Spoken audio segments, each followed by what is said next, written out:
Hey, welcome back, everybody, to Backtrekking, the podcast where we look back at the real-world inspirations behind classic episodes of Star Trek. I'm one of your hosts, Caliban, and thank God Zefram Cochrane is a Steppenwolf fan. I'd hate for humanity to take its first steps into the stars to the sounds of Muse. I'm joined on this episode by my co-host. Wow, I'm Gooey Fame, and you know what? For hate's sake, I spit my last breath at thee. We have returned to explore the stories behind your favorite Trek shows. And today we're talking about two big ones, specifically about commanding figures leading self-destructive quests to destroy powerful, pale, and bald creatures. It's the Herman Melville tale of Moby Dick and the 1996 Star Trek The Next Generation movie, First Contact. Oh, why didn't I say call me Gooey? Call me Gooey. Dang it. I should have said call me Cal. When we talked about Henry V, a while back, Henry V starts with a speech about, can this wooden O, meaning the theater, the Globe Theater, contain, the mighty stories that we're about to tell here. And that's kind of how I feel about Moby Dick, and also definitely the best TNG film, First Contact. Oh, for sure. Definitely the best. So we'll have to do our best to try to do justice to both of these works, but that's what we do every week when we sit down and do a backtracker. You're right. How are we going to get them both in? We'll see. You're not a person that is cowed by that sort of thing. I know that about you. You have an easy confidence that you bring. Oh, really? Okay. I think I always say that, and then when the time comes, I'm like, what's going on? Gooey, I regret some of the things that I said about you. It's still quiet on the Trek front, news-wise. Star Trek Strange New Worlds is clicking along, doing its business. We're still waiting for news about the return of other Trek shows, highly anticipated seasons of Trek shows, and the development of new Trek shows. And also, no better time to talk about it, I suppose, but Trek movie, Trek number 4. Like, where is it? It's been announced. Apparently they're working on it, writing scripts, trying to figure out what it's going to be about and how they're going to do it. But no new news on that front. Interesting. It's been so long now. Yeah. I think that, Paramount, obviously Trek is very important to Paramount, but Paramount does have a lot of irons in the fire. They have... People laugh about, the whole Dark Universe thing not working out, but they do want to continue on trying to do more monster movies. Transformers is kind of taking a break, but they definitely still want to keep Transformers going. They have shifted a lot of their focus to their streaming side, which has been very successful so far. But you can't help but think that somebody there is jonesing to get one of these Star Trek movies out. Yeah, I mean, if the convention was any indication, there seems to be an audience for it, right? Yeah. I would have to imagine that that's true. And when you look at how much money the Abrams films made, just in comparison to like the TOS films, which I love, but they eclipse the TOS films and even the TNG films in their earnings. So obviously Tom Cruise, big Paramount star right now. He's got a new movie coming out pretty soon, the next Mission Impossible film, which is one of two films, 2 parts. And so I return to my old saw of, if we can get Cruise on board with this thing, we can get one of these made instantly. Yeah, that's good. He's not above it, is he? Right? I don't know. I just saw his biggest film ever, Top Gun Maverick, this last weekend. A fairly good film with some Star Trek references in it. And oh boy. I don't think he's somebody who's ever professed any particular love for Star Trek, but at this point, just being the age that he is, being an American, being an entertainment personality, he must have crossed over at some point. Somebody must have asked him, if he'd want to do one or something like that. And all we need to do is just, kind of turn the pressure up. And he's friends with JJ. They've worked together successfully in the past. This could happen. We need an anchor. No offense to Chris Pine or Zachary Quinto or even Chris Hemsworth, but we need a stronger anchor to push this thing You're forward. Right. And he can bring That's not how an anchor works. We're going to talk about ships, and I just want you to know that's not how an anchor works. Sorry, go ahead. He can bring some authenticity to it, too. He knows the real aliens, you know what I mean? So Yeah. And we could have him running down through a planet or through a ship, a very long ship in a corridor, right, to share the alien knowledge that he knows. They had Spock running Mission Impossible style in Star Trek Into Darkness at the end there. Yeah. And they wish they had Tom Cruise as Spock. I think when when J.J. Abrams does a movie, they've just got a semi-trailer. It's got all the equipment, and they're like, we've got the running rig. Hey, Zach, what's your 40? What's your 40 like? It's got to be this high, this short in order to match the camera. It doesn't look as good, I gotta say. Yeah, nobody runs as good as Tom Cruise. I'm looking forward to that if it ever happens. I got my fingers crossed. I did want to say that in the meantime, I'm trying to fill my time with other things. And one of the things that I've been doing for the channel and for our brand is I've been Twitch streaming. I've been streaming video games. If you go to twitch.tv/EISTPOD, that's kind of our sci-fi catch-all Twitch channel for sci-fi, not only video games, but broadcasting. Every Thursday night at 8 p.m. Central, we talk about the newest episode of Star Trek, whatever it may be. Right now it's Star Trek Strange New Worlds. We've talked about Picard and Discovery and Prodigy Lower Decks in the past. But we do that every 8 p.m. Thursday night. So join us there. Also, I've just been streaming during the day. I've been streaming sort of a lunch hour show where I play, whatever games pass my fancy. Trying to focus mainly on sci-fi games. For a little while, went into fantasy, was doing some Elden Ring. And now I'm back with the other Star franchise with the recent announcement at Star Wars Celebration of a new Jedi Fallen Order game. I've been playing back through Jedi Fallen Order. A underrated and overlooked game, I think. Of course, they are making a sequel, but I really do enjoy that game. I do want to play that. It's on my list. Star Wars Dark Souls, yeah. Yes, and it looks like it had kind of almost a Metroidvania type does have aspect. That too. Oh boy. Yeah, that looks like up my alley for sure. It's a combination of both those things. And, there's been a little bit of just articles and conversation recently with the debut of, it's been a Tri-Parrot thing. The debut of a legacy character show in Obi-Wan and the return of Ewan McGregor. The comments by Kathleen Kennedy about the lessons that they learned from Solo, the only flop Disney Star Wars movie, and also the kind of bad reviews that Obi-Wan has been getting. If not bad, then certainly mixed. There's been a lot of talk about the future of Star Wars and the direction and what it really means. And what it means is they're going to make more because they want to make money. I mean, that's how this works. That's how Star Trek works. That's how Star Wars works. But I think if they're looking for ideas, they need look no further than the very tight and very interesting and original story of what happens in Fallen Order. Oh, nice. Yeah, that's cool. I thought you were about to segue here for a minute, and I was like, are you going to say from Moby Dick? I could, but I think Star Trek beat them to it, didn't they? A couple times. Multiple times, yeah. It's almost like times. They planted their flag and were like, stay back. Yeah. You got whatever, Kurosawa movies or whatever. Well, actually, no, Star Trek did the Rashomon. Star Trek has done a lot of literary allusions and that sort of thing, but it is weird that it's almost like Moby Dick is a raid boss or something. They figured out this boss, to use a video game metaphor. They figured it out, and so they're just going to keep doing it until they get the gear that they want. And so they've touched back on Moby Dick several times now through different generations of the franchise. Yeah, no matter how many times Picard will deal with his, trauma from the Borg, he might as well just keep Moby Dick in it. You think I'm going to touch a straight line like that? Forget it. Well, since we're talking about it, let's just get into our featured subject for this week's episode. It is perhaps the quintessential American novel, at least of the 19th century. It explores themes of class, religion, capitalism, freedom, fanaticism, and self-obsession, all facets of the American experience. It's also particularly American in that very few Americans have actually read it.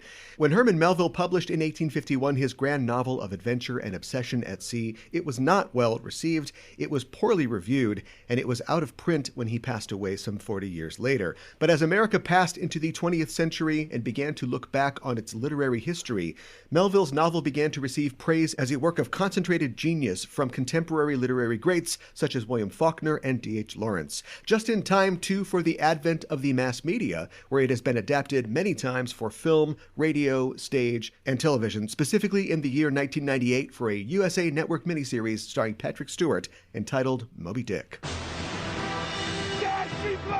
His name is Ahab, captain of the mightiest whaling vessel on the sea. On the day that white whale is killed, there is a piece of gold for each and every one of you. Terror upon terror runs through the souls of the men.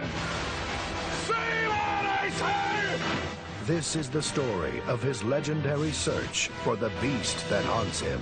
Death to Moby Dick! Patrick Stewart, Academy Award winner Gregory Peck, Henry Thomas, and Ted Levine. We must sail our ship! Drive on! Herman Melville's immortal tale comes to life.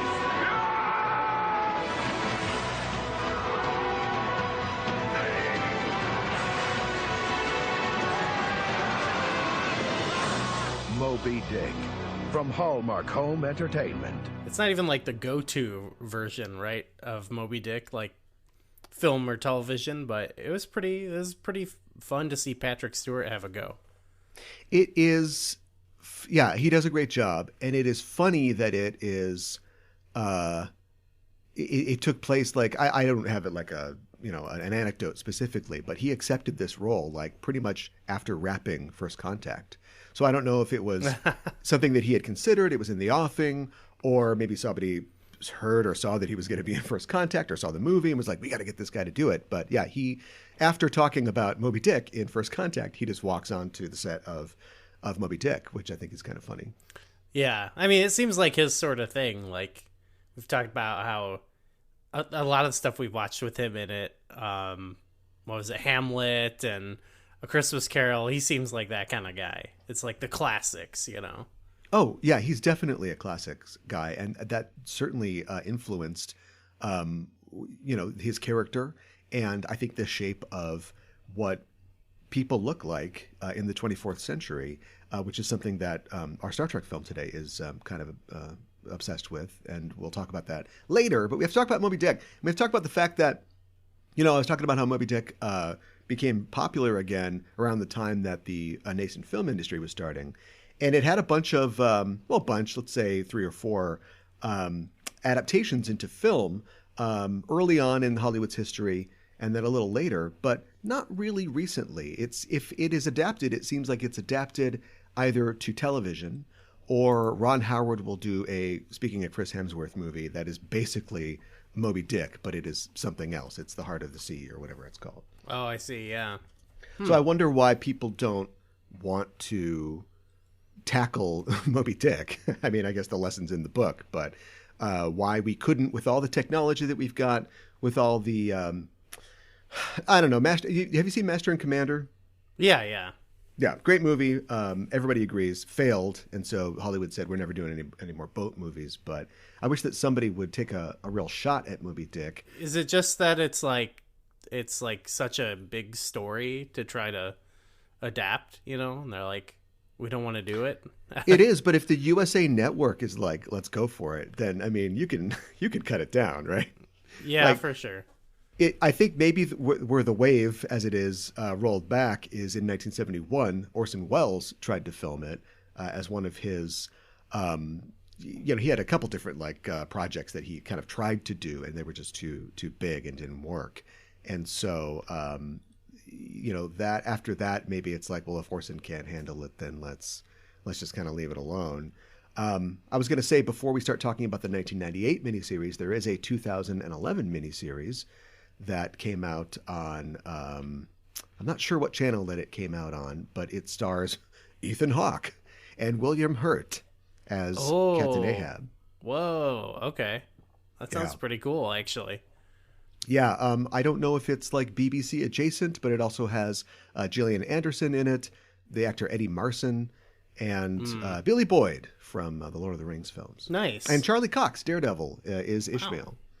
Oh, that's good casting for sure. Yeah. I mean, the guy in this miniseries kind of looks like him too. Yeah, Henry Thomas. Henry Thomas, the kid yeah. from E.T. Yeah, haven't seen him around much. Isn't he? He's on like those like midnight mass shows, and like is the he? haunting. Yeah, that's what my girlfriend McKenna was telling me. Oh, I haven't watched okay. those shows, but she recognized him instantly and was like, "Oh, it's Henry Thomas." And I was like, Sure. Who are you talking about?" Sure. But yeah, I mean, I did the thing for this that I did. Well, I've done with a lot where I like downloaded other versions because they all sounded cool. I didn't see that one, but like, this was more of a Hamlet situation where I just didn't get the chance to check out the other stuff because I really wanted to watch the like 50s movie. I think it was. There was a 50s version that was with Gregory Peck. That is Ahab. kind of the sort of, I think, definitive one. No offense to Patrick Stewart and Gregory Peck's inclusion in this as Father Mapple is an homage to that version. Yes, that's exactly why I wanted to watch it because I was like, he's great, obviously, and if they intentionally reference that one, like, it's got to be good. So I have a copy of it, but I don't think I'm gonna get to it for a while, sadly. It's a fun kind of thing too, talking about Star Trek films and literary references. The writer-director Nicholas Meyer, of course, first introduced Moby Dick to the Star Trek franchise with its inclusion in Star Trek II. But in Star Trek VI, the look of David Warner's character, Chancellor Gorkin, is based in part on Abraham Lincoln, and of course the role of Lincoln in being the sort of guy who's going to unite these two parties, but also the look of Captain Ahab in that 1955 film with the chin-strap beard, with like the one white blaze in it. They directly referenced that. Oh my gosh, that character, yeah, that's awesome. That's a great look for him. Yeah, mostly because like that character is supposed to be kind of, I don't know about this guy. Is he gonna try to trick us and kill us? But it turns out no, he's a good guy. So they make him look like the horrible, obsessed, violent Captain Ahab. But no, he's a nice guy. Yeah, it's the guy quoting Shakespeare. That's who you got to look out for. Yeah, you always look out for the bald guy quoting Shakespeare. Always the bad guy. I have not read this book. I never was given the opportunity. I mean, I guess I could have just done it in all my years of life, but we didn't. It wasn't on the curriculum when I was in high school. I don't think that I really took, because I tested out of like most lit classes in college. I didn't have to take them. And that nothing could have been more harmful to my development as somebody who is a fan of literature, because it meant that I just didn't end up reading a lot of things and had to go back and kind of do them later. So I had never really read this. I have watched, this, and I watched I've watched the miniseries, the TV versions. I understand the story, I understand the themes, I think, but I've never actually read the book though. I did read like maybe the first 3 or 4 chapters, and I kind of fell off because it is a dense book, and that is one of the things that I think people rejected early on when Melville wrote this. Melville had based that he is Ishmael in a lot of ways. He wasn't a school teacher, but he was I don't believe, but he was from a fairly wealthy family, a merchant family.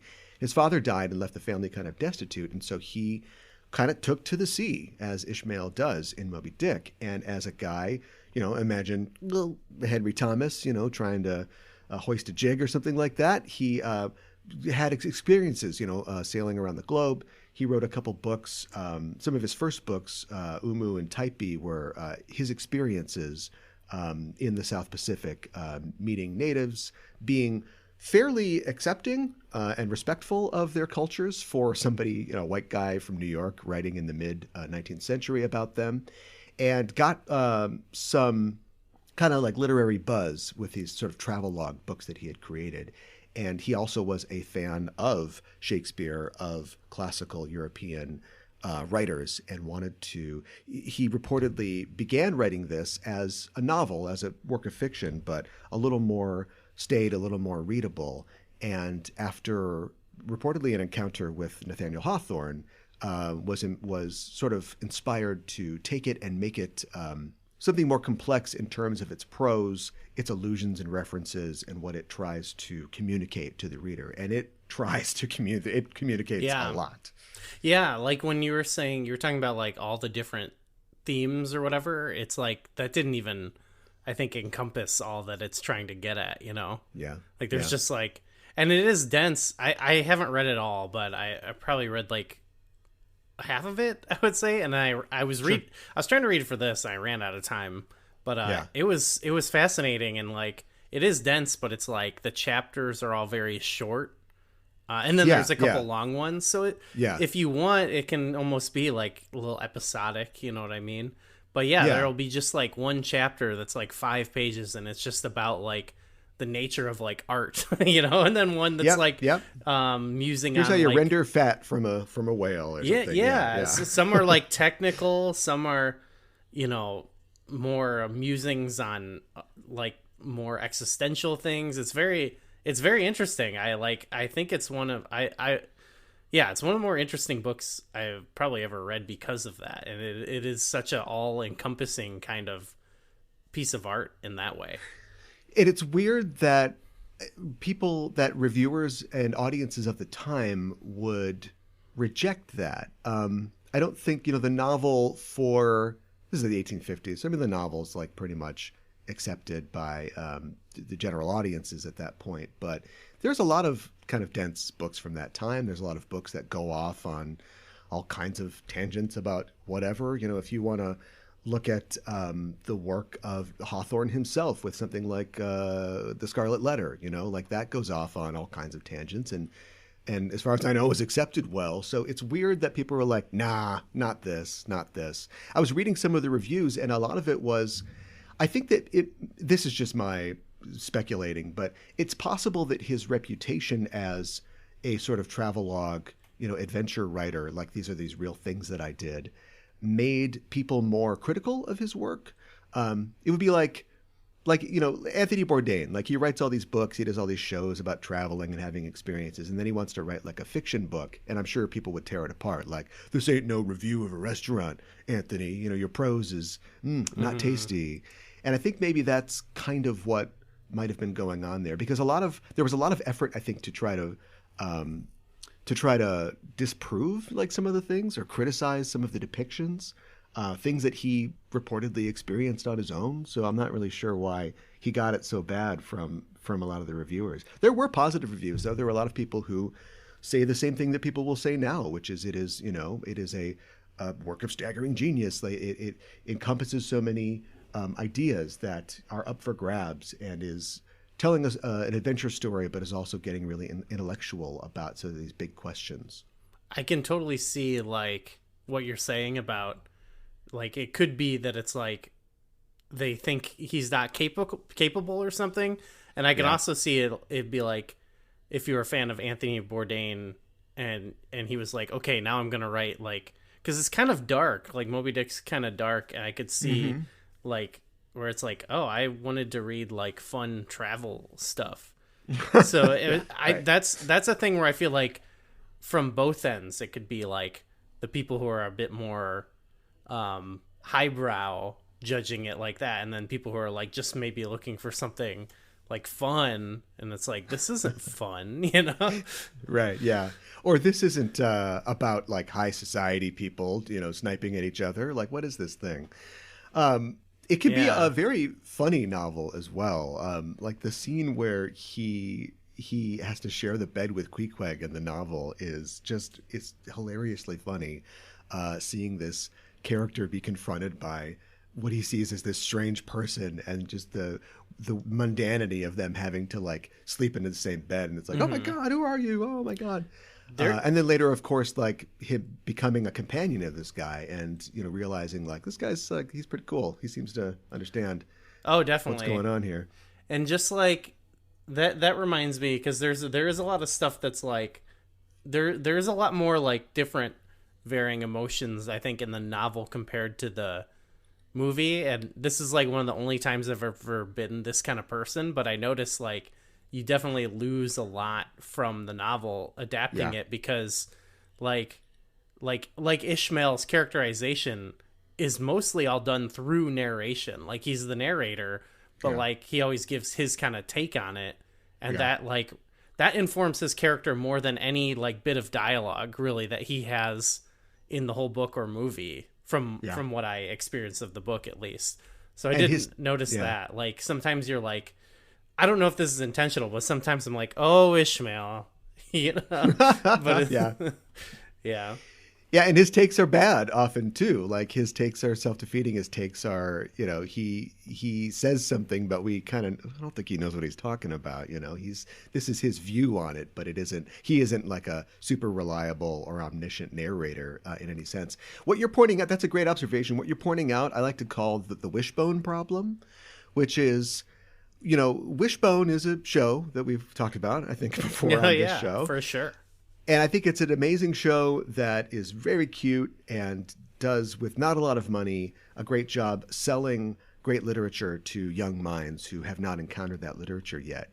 But the problem of that is that the vitality, the power of literature is in literature. It's in the prose. It's in what you read. It's in descriptions and internal monologues. And if you just dramatize everything, it's Wishbone just walking up and going, you know, hey, what's going on? You know, and you lose all the prose that we're talking about, the prose that makes up, you know, 90% of what happens in the body of Moby Dick.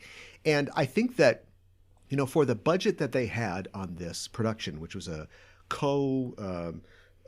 British Australian production, I think shot a lot in Australia, as evidenced by the appearance of both Toe Cutter and, of course, Toe Cutter / Immortan Joe and the Autogyro Man in this film. I think that they do a great job of making it feel as real as possible. In fact, so real that sometimes it feels like it's trying to stretch to get out of the 4:3, you know, TV format that it's on. Maybe if it was a little wider, we'd see that the set isn't quite as great. They're not actually in the open ocean, but I think it looks really good for what it is. But then all you're doing is just watching this story of sailors who are getting increasingly upset with their captain, and you lose all the other things that Melville was trying to cram into his narrative. Yeah, you kind of, I mean, it still does. I feel like the main story thrust that they chose to go with, it still works as a great story. It kind of reminds me of like Heart of Darkness a little bit, because it's just like them like, instead of like, or Apocalypse Now, where they're sailing like further kind of into, it's like if you got to bring Kurtz or whatever along for the ride. You know, it's like you saw part 1, because it's them sailing like further and further into like his madness, you know, and he's sort of unraveling the whole time, which as a kind of story I always love. I don't know why, but that's fascinating. Yeah. See, now I want to go back to college, take those classes I didn't take, and then write a paper about Kurtz versus Ahab and their philosophies and why they're doing what they do. Sure, yeah, because there's definitely good comparisons and contrasts, obviously, you know. But I just think, from like just the vibe, basic surface level standpoint, it is that sort of thing of like, this is not what's going on, and we're like, we just have to keep pressing forward no matter how bad it is. So I think that still really works here as a story. But you know, like at the end, like Ishmael's like, and then like a boat picked me up, and you're like, oh, okay. You know. Right, yeah. Well, I got a story for you. Oh boy, you're gonna want to hear this. I think you probably get more in the novel about how those moments affected him. I assume I didn't make it that far, but maybe I should just read the last few chapters or something. I think in its original British release, there was no epilogue where he is rescued. So it is just the ship goes down and that's kind of it. And that might have been better for this miniseries too. How does the tale get back to you? But yeah, that is a more sort of bleak ending. Maybe he's in heaven. And he's saying, call me Ishmael. Call me whatever you want. Yeah, he's an angel. Don't be afraid. I got a cool story. We follow, of course, Ishmael and Queequeg as they are boarding the Pequod and getting ready to take off.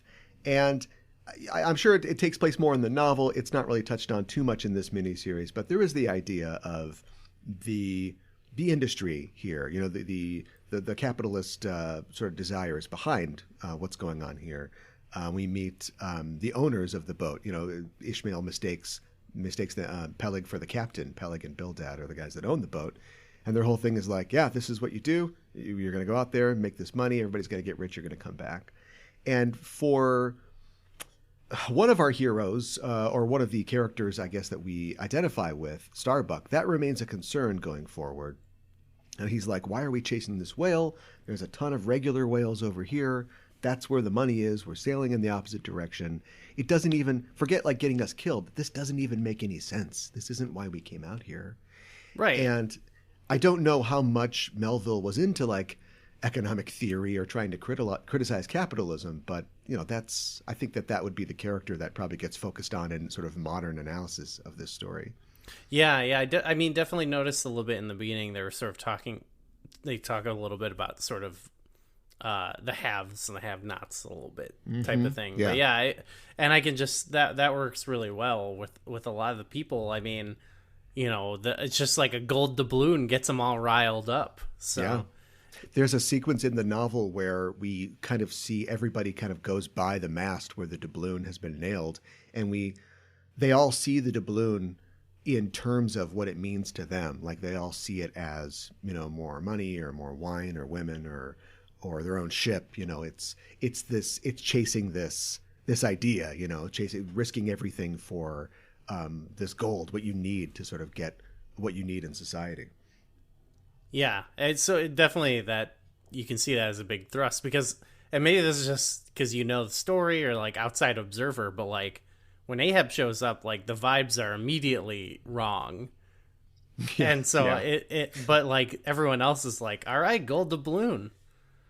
So right, it's like, that does kind of override it pretty easily for them. Yeah. Also, the entire production changes when Patrick Stewart shows up. I'm not saying it was bad before, but it definitely has a kind of TV wishbone quality to it. And then when Ahab comes up on deck and he's the only one talking for like the next 8 minutes, like he's just doing like a one-man show and everybody's just like standing back, just letting him do his thing, you know? And then he's nailing the piece to the mast. He's making everybody take the blood oath, you know, from the harpoons. And it's just like, it becomes like a completely different like movie for a little bit. Yeah, pretty cool. Yeah, I did, just in terms of the production, I did really like it though. It reminded me of the Christmas Carol we watched, which is also made for TV. And there's something, I don't know, I think I said this then too, but it does remind me of like Star Trek, where it's like, it does feel a little bit like we're putting on a play. Yeah. And okay. You can kind of feel that like some of this is like a set. But that's something I love. I don't know. I love that about Star Trek. And I always point this out when I'm watching with my girlfriend, and like they go, instead of like being on a set, and they're like out in a forest somewhere or in like a field. And I always go, hey, they're outside. And now that's a thing when we're watching the show. We go, oh, they're outside. Yeah. But yeah, I don't know. I the flip side of that is when it feels kind of low budget, I always appreciate it. I'm like, oh, I can see the effort that these guys went into making this ship. Yeah. You know, the whale's questionable, but they're out in the whaling boats and stuff. Like it's so well done in most parts that it actually ends up making the kind of asylum level CGI look even worse, in my opinion. Like there's nothing you can do. There's obviously they can't have a gigantic whale. There's no way to really pull that off with a budget, but they also don't cheat a lot of the other stuff. And so they're really out there rowing, you know, they're out there throwing harpoons and stuff like that. And so when something happens and the whale is, you know, a computer whale's coming up out of the ocean, then it's like, well, it doesn't really work quite so well. Or like, I don't expect them to submerge Patrick Stewart 50 feet underwater to shoot him being wrapped up by the whale. So, but you just kind of accept that. There was the copy that I watched was from some streaming service on the internet. And so there were like intermittent commercials in it. I think there were also, you know, literary adaptations and stuff like that. And there were some big stars, like Peter Fonda was in there, like Gillian Anderson. There were like other stars in there. And I thought, this is like a Roku channel. I'd watch this channel. This is pretty good. I'm enjoying this Moby Dick. I'd enjoy some other low to mid budget adaptations of some works. Yeah, I really enjoyed this, and I'm down for more. If that'll be a thing if we need to go, because we do the classics every once in a while. Maybe we go to them some more. Okay, yeah, we'll have to keep digging through Star Trek to find the allusions. I definitely did notice like it did. I agree. It made like the CG parts feel like even worse with how good they did there. But then it also offset it though, because then because those parts looked so insane, I like kind of love them. Like every time Moby Dick jumped out of the water, like CG Moby Dick, I was like clapping and like laughing, and I loved it. So I don't know. There's like a weird give and take there, I think. Yeah, I know. I mean, it works for me. Like they did their best. Yeah. Well, that's all you can ask for. It's always enjoyable to see somebody doing their absolute best, no matter the amount of money that got spent on it. Ahab is he's not the main character technically, or maybe he is. He's not the point of view character, but he is certainly the character that the story revolves around, and he represents a lot of different things. And again, I skipped those lit classes, so I can't tell you what the ideal main character would be for a novel, an American novel from the middle of the 19th century. But he's somebody who's capable. He's somebody who has station. He can command people. He's passionate. But he really gets into how nobody's going to tell him what to do, and his will should be above all others. He would strike the sun if it insulted him, he says. And in Victorian literature, that's some bad news. Anybody who's going to try to set themselves over God, over the institutions that exist, that guy gets slapped down usually. Yeah, they bring up God a lot, and like the father Mapple scene really hammers that home. But there's a lot of moments like that where it's like he's sort of given an alternative or something, and he's like, "No, screw it. I'm above God." Yeah, and I think that the only way that you can connect a story like this, set at this time, with its trappings, with a story like Star Trek, is when Star Trek is keeping that naval tradition, because the world of the Federation and Star Trek in the future is so much of a community, and it's so much about supporting of mutual support. And to have a figure like Ahab who's like, you can all die, like putting the ropes up, we're going to get this whale no matter what, but whoever is alive will share the glory with me. That's a very anti sort of Federation thing. But if you've got a ship like the Enterprise or like any Federation ship, the captain is still the god king of that ship, essentially. And they don't lean on that so much in later iterations of the franchise. I'm sure Kirk would see himself that way. But Captain Picard is acting that way in a very real way in First Contact. Yeah, they took it.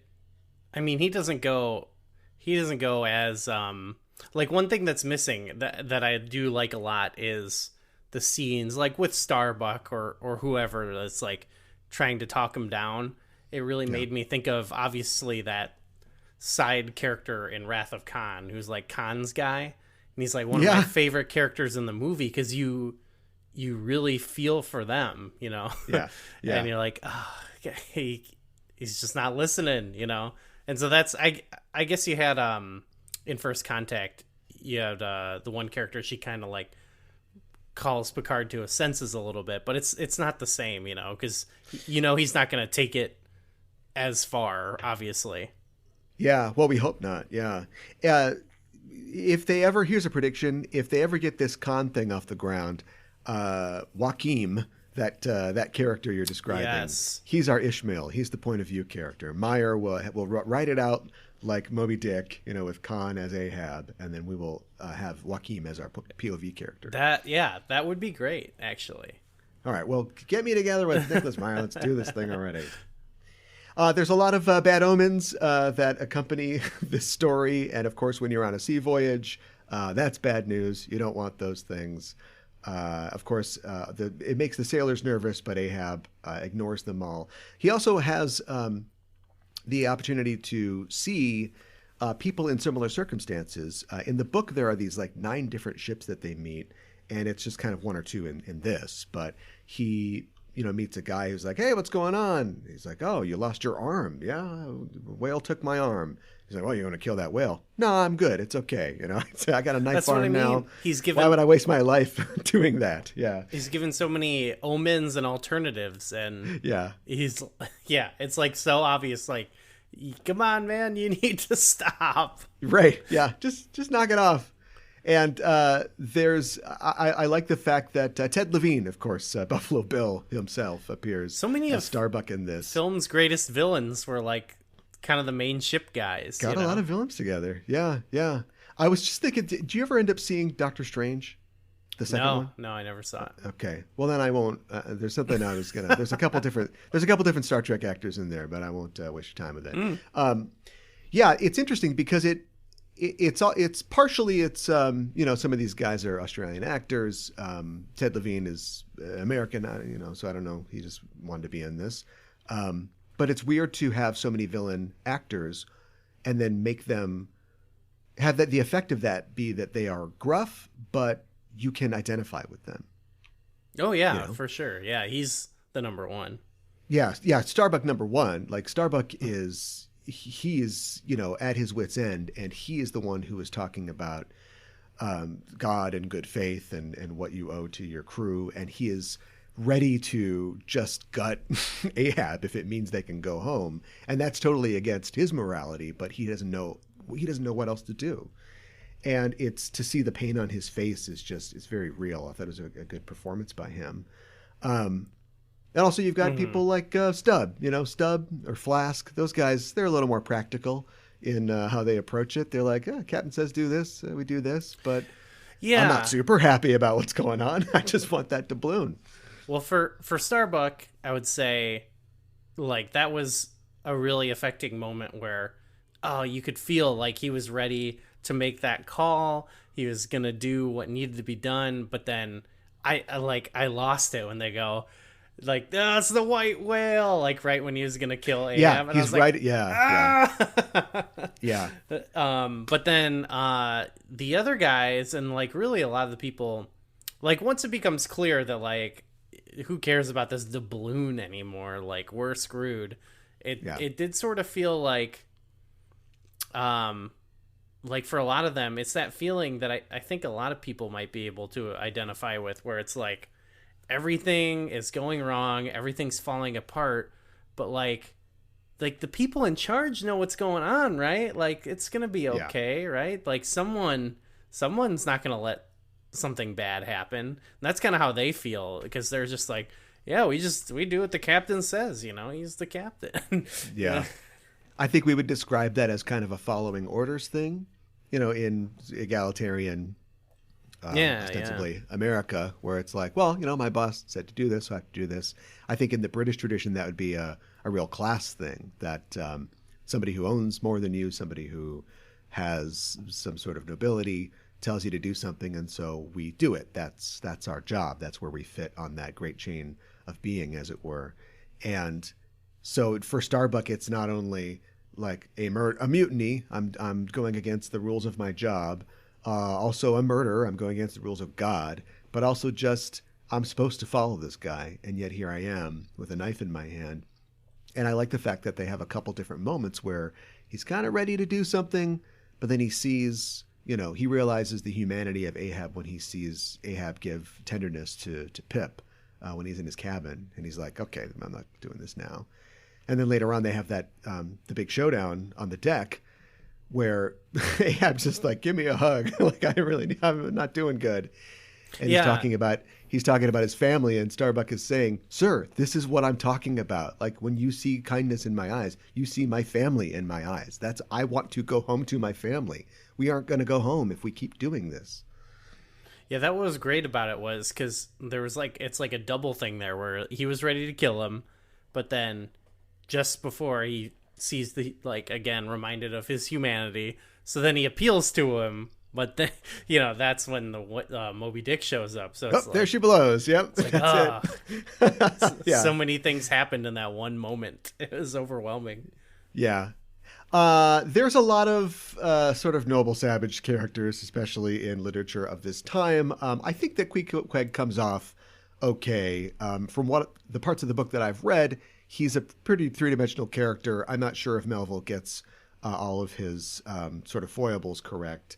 Yes, he is. yeah. When you shoot in Australia, you can hire a Maori actor, and they did, and I think that's really great. That fits the character perfectly. So, yeah, it did come off as someone who was trying to like that he was trying to write a interesting sort of complex character, and then like some of the more of the kind of like cultural things you're like, oh, I don't know if this is right, but I pretty much agree with you that it was still at least like trying to honor like a character story in a pretty good way. Yeah, and I thought that the actor did a good job too. Definitely, yeah. That's as a kind of noble savage type character. I think it's interesting that Queequeg is both beguiled and not beguiled by Ahab's quest. You know, as a guy who is a seaman and he's doing his job, but also he doesn't like feel the same sort of class restrictions that of the rest of the crew. There's times that he's like, no, I quit. You know, get away from me. This is stupid what we're doing. But then he has his sort of like breakdown, or his like dark night of the soul, where he is completely sort of given up on this thing. And then he kind of comes out the other side, and despite the fact that he doesn't have the kind of socialization that the British sailors do, he's kind of like, yeah, maybe we can do this. I kind of want to do this too. I think we can maybe pull this off. I'm back, everybody. Yeah, showing that kind of obsession that is taking Ahab and the crew is not like a white man thing necessarily. It is a man thing. Oh, for sure. Yeah, there's plenty of times where it's like, oh, he's taking this way harder than everyone else. Yeah. But then he bounces back and he says, magic not kill a man who doesn't want to go dead. So this isn't gonna stop making that coffin boat. I don't need that. There's the coffin boat. Good save in the end, though. Yeah. You got to turn your coffin into a boat. That's how we're gonna get out of this thing. Yeah, that was a bit. That was like what's that? Some irony there or something? Yeah, I think that's what they call that. Yeah, that's what I can just read one of the reviews from the time. Oh, is that what you call irony, Mr. Melville? Okay, go smooch, Mr. Hawthorne. Maybe we could cover adequately Moby Dick by not covering it adequately. But anything else that you wanted to say? I think people understand what we're trying to say. We're never going to get it all. It's so that's the Cliff Notes version. Yeah, I mean, it's just a great. I don't know. It's great. What do you want? Yeah, I plan on definitely finishing the novel, and I guess I would recommend what I've read so far to anybody who is interested in it. And the thing about, especially the internet these days, is that you don't need anybody's help. You know what I mean? Like, you can go to Spark Notes online. There's annotated versions online. You know, if you need help with the references or you're not quite sure. There's even, I don't recommend this, but there's even a website that tells you which chapters you can skip if you just want to read like the narrative and you don't want to know how to you don't want to do that. Render a whale. Yeah. There's also a podcast. This is one of the reasons that I kind of didn't get finished, because I wanted to read chapters and then also listen to this podcast that goes chapter by chapter through the book with a kind of like satirical, kind of comedic look at the book as well. And so there are many. I want to check that out. That sounds fun. Yeah, it's called Moby Dick Energy. Okay. Why, and and so that's you can check that out. So there's a lot of tools. Don't be afraid of a good work of literature. It's not going to bite you, but the whale definitely will. Oh, and Bruce Spence is in the miniseries. Yeah, as like the weird Elijah, I think his name. Yeah, I feel like we've mentioned him, but maybe we haven't. We talked about one of the Matrix movies. But shout out to that weird-looking guy. Yeah, the weird-looking guy flies a helicopter in Mad Max, and then also he was in like Star Wars, wasn't he? As like a side thing. He was in episode 2 or 3 as like another weird-looking guy. One of the Emperor's friends or an alien or something. The like guys that, with like the bald head and the long nails.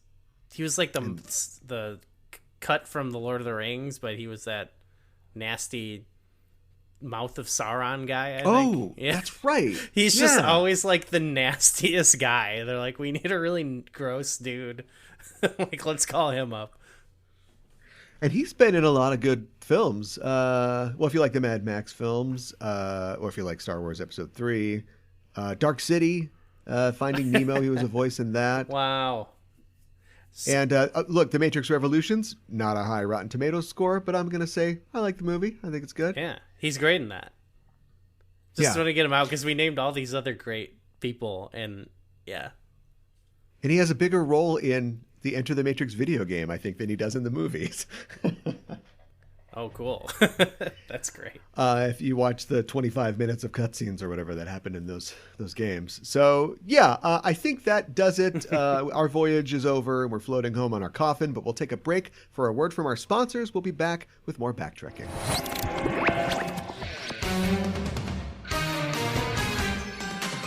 Hi, I'm Mikan Hana. And I'm Caliban. And we're the hosts of the Sailor Noob podcast. I'm the expert. And I'm the noob. You're talking into the wrong end of the microphone.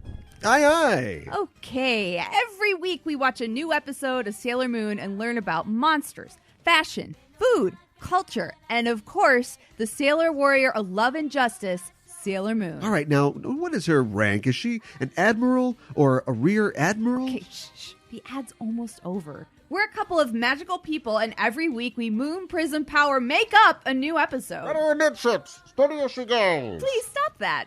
Sailor Noob is available every Friday on Apple Podcasts or wherever you listen to podcasts. Shiver me timbers. Okay, we're back. It's time to talk about the Trek side of this equation.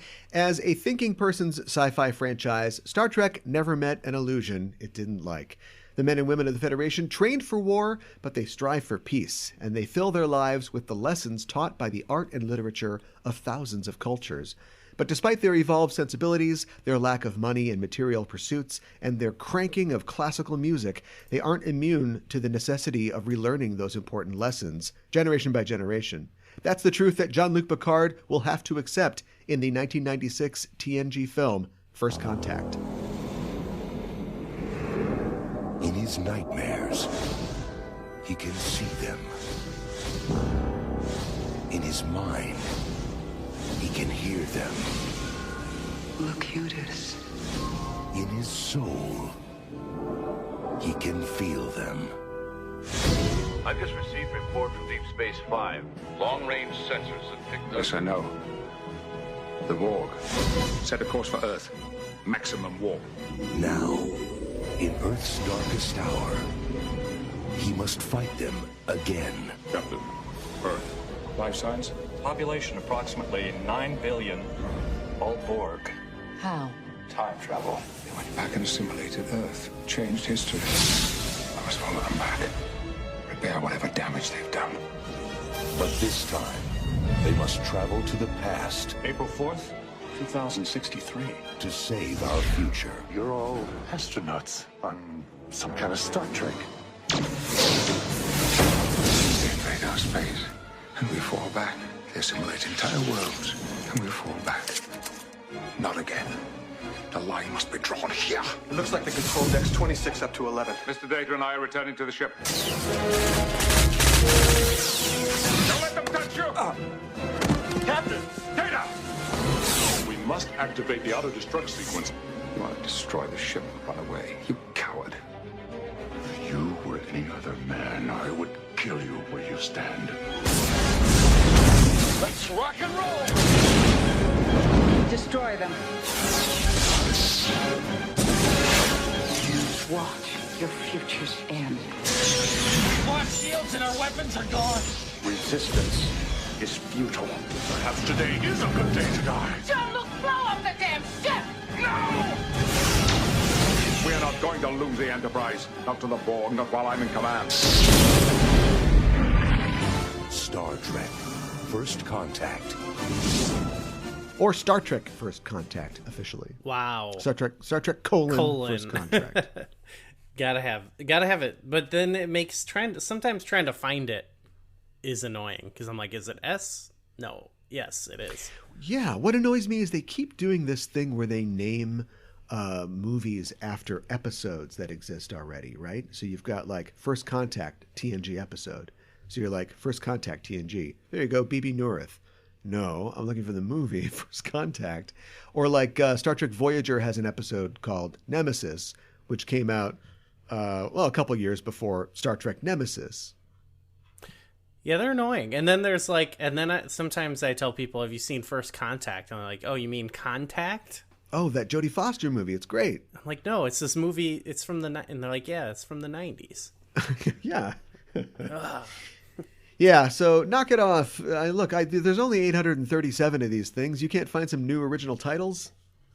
I mean, it is a cool title, so I get it. It is, and it focuses on what is, the most important, I suppose, part of the movie. But when people think about First Contact, and no offense to James Cromwell, they probably think about Greasy Borg Lady and Assimilate This before they think about magic carpet rides and taking a leak. It's not what they're going for, but like it also then technically becomes like First Contact with the Borg when you think about it. So it has a double meaning. Yeah, you're done for.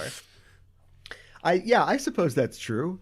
I think that it's such a, and we aren't gonna, we do some background on this show. We're not gonna go super deep, so we're not really gonna go into what Ronald D. Moore and Rick Berman have said about the origins of the film, but we can kind of guess at them. But taking this specific event that has been talked about in Star Trek history, but has never really been depicted or focused on, taking this idea of First Contact, really the beginning of Star Trek, or the universe of Star Trek, and like making a movie out of it, it's really bold. And I think that it is a really bold choice to plant a flag, if you will, saying this is, we did Generations, that was a co-production, with TOS. This is what we are now. This is TNG. We're taking ownership of the franchise moving forward by starting literally with the beginning of the franchise. It's bold, and I think that they pulled it off really well. Yeah, just even kind of like, because I was rewatching it again for the show, but I was like, I've watched it recently, like in the past year, and I've seen it a bunch of times, so I was like not even really like paying too much attention, just had it on, folding laundry, I'm doing whatever. And then when it gets to that end scene, it like hits pretty hard. I'm like when the Vulcans first come out of the ship and it's like, it's the first time anyone's seen them. It's like, yes. Yeah, it works for me still, even as a casual viewer. And then it works when they shoot him with a shotgun in that Enterprise episode. Yeah. In the mirror universe. They love that stuff. They're like, what if we did it bad? Well, and also, Cromwell appeared in the premiere of Enterprise. So clearly, like once they, in a world that we live in now, where Star Trek is rapidly strip mining all of its important moments and characters and themes to make new stuff, this is the first time that they sort of did that, and it doesn't feel cynical. It feels more like, gosh, we should really tell people more about that moment. Like if that's such an important moment, let's flesh that out. Well, and it's also like that moment doesn't just work because the Vulcans coming up, but it's because you believe not even really that much happens other than he does the flight, but like because of like how they talk about it, how it, you can feel that for Zefram Cochrane, like that this is a pivotal moment for him. And I guess they have it where he steps up and he greets them, you know what I mean? But like until Enterprise, we don't really know what happens to him, but you believe it in that moment, that he like kind of took on this destiny. And so that's, it's like there was perfect choice for like who to have, and like, yeah, they pulled it off really well.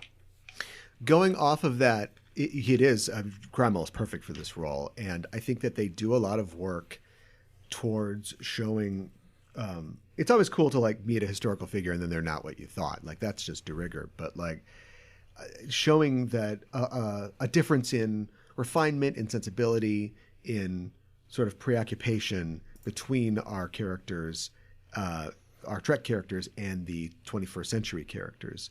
And they, I think, established that well in the beginning by having the Trek people be, as Trekky as they've been for a while. Like, we know that Captain Picard is frustrated and he's trying to chill out, but he's listening to like opera music, and then his second officer comes in and goes, "Is this one opera that the audience has ever heard of?" And Picard's like, "No, it's another opera that the audience has never heard of." Like, we get the sense there's always been that kind of weird refinement to the people in the future, but it's like extra in this.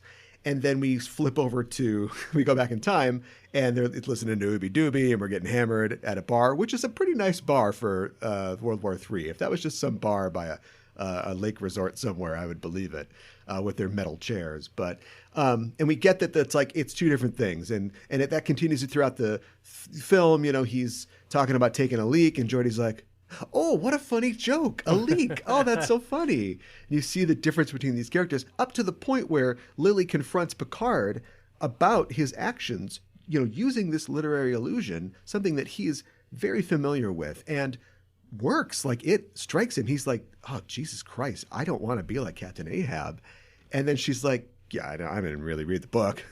I listened to a podcast where two guys didn't read the book." They've made some jokes about it, yeah. So even though they kind of chart the evolution of humanity, not that we're better because we listen to Bizet, but how we've had more time to do that kind of stuff in the future because of these refinements, and it's okay for him to be a Steppenwolf man now. Like, he's still one of the good ones, and things will be different in the future. You'll have time to read all these amazing books. Yeah, it's true. Yeah, you can feel the connection between the two eras pretty well. Yeah, but and we even see that, like, he's no dummy either. Like, there's these little like lines and moments, like when they're leaving the bar originally, and she sees the Borg ship. She's like, "What's that?" He's like, "That's the constellation Leo." And that's just like a little note that's like, he's smart. He's a doctor. He has a doctorate. He knows the stars. He wants to go be among the stars one day. Like, he's not just some dummy in a flat cap. Like, he's intellectuals are going to get us out of this, be it World War III or whatever. And I don't mean to like make every show we do like a referendum on new Star Trek shows, but obviously we're going to have to talk a little bit about Picard because Picard is a sequel to this. And like every explosion, every lame joke, every rush to another scene that happens in CBS Star Trek shows is like an apology to the audience that we're sorry that you have to watch boring crap. And I don't think modern audiences are stupid. They're not stupid. I don't think that they necessarily want or need what they're getting, like what we're giving to them. I think you can give audiences good things and they will want them, and they don't have to like be incessantly paced and just move from moment to moment to moment and never let anything land. I could never imagine well, I don't know. I could imagine characters on Discovery making similar like literary allusions, but they would be sort of just weird and like sound like Wikipedia entries. Right. Yeah. It would feel like this is the drop because we got to make the reference. Yeah. Yeah. I think that they would make those references that you're talking about because it's time to make one, not because you are Ronald D. Moore and you're like, I know Captain Picard would be doing this, or he would see this and think, this. And even if I don't know what that is, then I can talk to somebody else and say, what would be the reference that he would be thinking here? Well, I guess like they sort of did it, for example, with like Alice in Wonderland in Discovery. Like, to me, that like I barely remember the context other than like she goes. There was no context. She's scared and she just recites it to herself because that's a character trait that we've given her because it means that she's read it and we can quote a public domain book. I'm very cynical about. Well, then at the end of the season, she goes through the looking glass or whatever. Oh, yeah, no, yeah, it's very weak, and that just reminds me too of Picard, like where it's like this is kind of separate, but like they bring the Borg back up and like his are you okay? You were assimilated. Oh, you're traumatized or whatever, and I feel like I don't know. I know a lot of people are like, well, he's kind of seems okay with it in TNG by the end, but in this, It's like I can at least believe that he gets all angry again because they're like sending messages to his brain. You know, they're like whispering at him. Yeah. But then by the time we get to Picard, I am a little bit like thinking back on like mostly the first season where he's like looking at pictures of him as a Locutus and he's like, oh, it's like, I don't know. You're going to die soon. Like, I wouldn't be that worried about the Borg. Yeah, that's the sequelitis that happens. You know, the whole point of Top Gun is that Maverick has to let go of the fact that he's lost Goose. And then 36 years later, they make a sequel where it's like, I can't stop thinking about Goose. It's like, okay. I mean, that happens to people. Yeah, for sure. But it does seem like we have to backtrack just a little bit. You know, talking about how it opens, it's funny that this is like one of the most successful Star Trek films. It's the most successful TNG film. And it's a rollicking good time with a lot of Roy Orbison. But it starts like a horror movie. Like the way that it starts is terrifying, and Star Trek is rarely so scary. And I think that Frakes and the screenwriters do a good job of immediately throwing you off kilter. We're not eating beans and singing around a campfire. You know, we're not going to have a beautiful shot of the ship. We will get one in a little bit, but we immediately start with this horrific nightmare, a double nightmare, no less, that Picard is experiencing. Yeah. I mean, almost right away, they start tearing up the ship. They start assimilating it, you know. Yeah. We don't even get a chance to... That's like... Because I know people don't like this ship compared to the original TNG ship, but it's like, well, they kind of tear this thing apart anyway. So it's like you don't even really get a chance to like get like familiar with it, you know. I would have liked to have seen more of the E. And I don't know, you know, the throttle's open at this point, so maybe we will get a chance to do something with that in the future. But I think it got kind of short shrift. But I like it. I think it's a cool design. I like how it's sleeker than the D. And we get like one kind of nice beauty shot of it, and then you're right, it immediately starts getting torn up. Yeah, it does feel like a good next step in the evolution of those ships for sure. Do you remember, and we go all over it too. I was thinking about this film and how sometimes there's things that you can accomplish and sometimes there's things that you can't. And all of filmed entertainment is making compromises with those things. But often there's kind of an adage that like, if you're going to make a movie, if it's your first movie, make a movie like you're not going to make a second. You know, try to get everything in that you can. Don't try to save anything. And I think they do that in this film. The Borg, they're going back in time to the beginning of the Federation. In First Contact, you've got a brand new ship that's being taken over by Borg. You're fighting them corridor to corridor. You're shooting guys with a Tommy gun in the holodeck. You're going outside the ship. You're spacewalking. You got the EMH. Onto the dish. You've got to put the EMH in there. We have Neelix without makeup. Plus, there's a whole thing on the ground with Farmer Hoggett, and so it's amazing how much they packed into the film. Yeah, some of it feels a little bit like it's similar to Picard, where it's like, well, you got to have the Borg, you know what I mean? Like, yeah, there's the Borg's got to be there, and like, but the Borg that doesn't work as a movie, so we got to have the Borg Queen, and then some of it is just like I don't know, it's kind of like an early example of like something like that, like Doctor Strange or something, where it's like, and here's the EMH, or here's Neelix, you know. So there's a little bit of both, where it's like, what are the recognizable things that like will draw people in, and then like there's a little bit of the like, then we got to just like sprinkle in all the Easter eggs for people. Yeah. I'm thinking about like Easter eggs. I think when you put... speaking of which, Robert Picardo's back. Just talking about him on an earlier show. Well, and James Cromwell. So this is a two-weeker. They're becoming main... Well, Robert Picardo's got to be a main character. Like that... This is like before...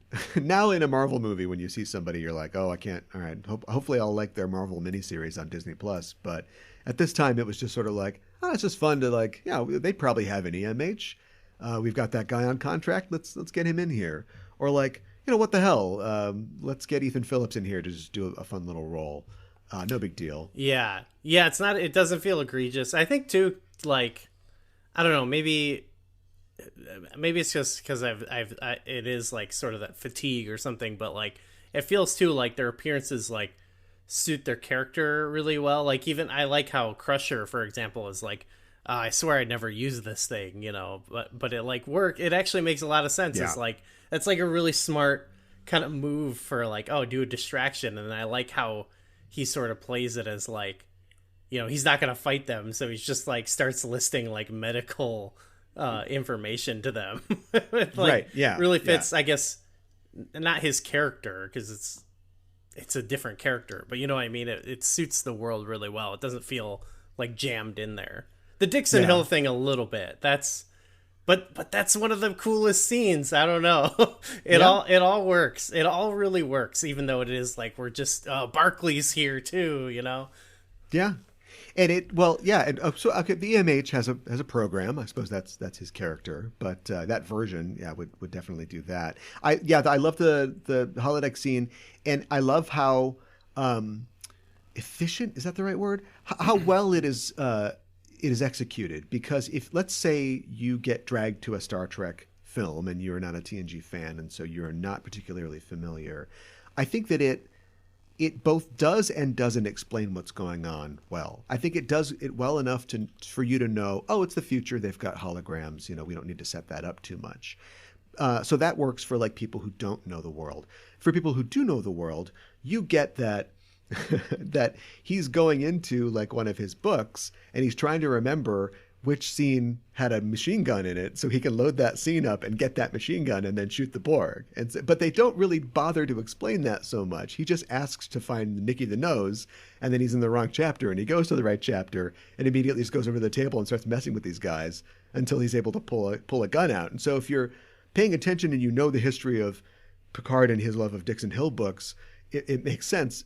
If you don't know that, he just found some guys who had a gun and now he can defend himself. Like, it works on both of those levels. And I think that that's true of a lot of this film that is steeped in the sort of history and lore of the Star Trek franchise. Like, you can also just sit back and watch it. Yeah, I agree. Yeah. All those types of scenes, like with the EMH too, it works on that level, I think, too. And not just a scene that is there to, have the meme of Picard shooting junk or something like that. Like, it's a scene that does something cool, but also goes directly to the arc of Picard and the co-arc of Lily in her seeing him shooting this guy who's a monster, she being really distraught that it's like, oh my God, this is one of your guys. And he's like, yeah, it's one of my guys. And she's like, so you're really sad about that, huh? Like, we're planting these seeds for, what she sees happening to him and what he'll be, her confrontation of him later. Yeah, it does work on that level. Do you remember the first time you saw the film? Yeah, because I didn't watch it when it came out. This is kind of after I first pretty much binged all of TNG, and like me and my friends were like, all right, movie time, and we went through the movies. So this was probably 2009 or 10 or something. I watched it. Yeah, when I first became a diehard Trek fan. And yeah, I just loved it because it was like, at the time it felt like it's like the one that feels the most of the TNG movies, that feels the most like a movie, like in terms of just like the production, like it felt like a big step up to me from Generations. Yeah. Then after that, I felt like the quality too of just at surface value, the way the movie looks, it looks the most like a movie of its era, and looks good. I think it's a really nice, I think it looks great, the movie. And so that was like the first thing I noticed is like, just, it felt like the most like a real movie. And I think it is the best one, but at the time I just kind of loved it, unconditionally. And then there was like a lot of, talk amongst friends. I sort of saw like kind of the criticisms people have of it. But then I've watched it again, and every what could those be? Oh, people don't like, it's more action, the Borg Queen, all that. We don't need to get into that stuff or whatever. Sure. But then every time I watch it, and I watch it with those things in mind, I'm like, yeah, but this movie like kicks ass. So like I don't have those issues, and I think this time, maybe because I was engaging with it less, I like did notice those things a little bit. It's like, damn, like Picard's like, he's definitely like killing guys, you know, his own guys. After, you Would know, Michael Burnham shoot one of her own people? I don't know. I don't think so. Well, it's and like, that's probably good. We've seen plenty of like, you know, like stuff where it's like the Borg can be unassimilated and stuff like that. Sure. We've got an entire character from Voyager. That's her entire arc. I definitely do think the movie should have played up more of like he is getting like these messages to his brain and it's messing with him, you know. Interesting. Because I think people do think it kind of betrayed Picard a little bit, that he would all of a sudden like start killing his own crewmen or whatever who've been assimilated.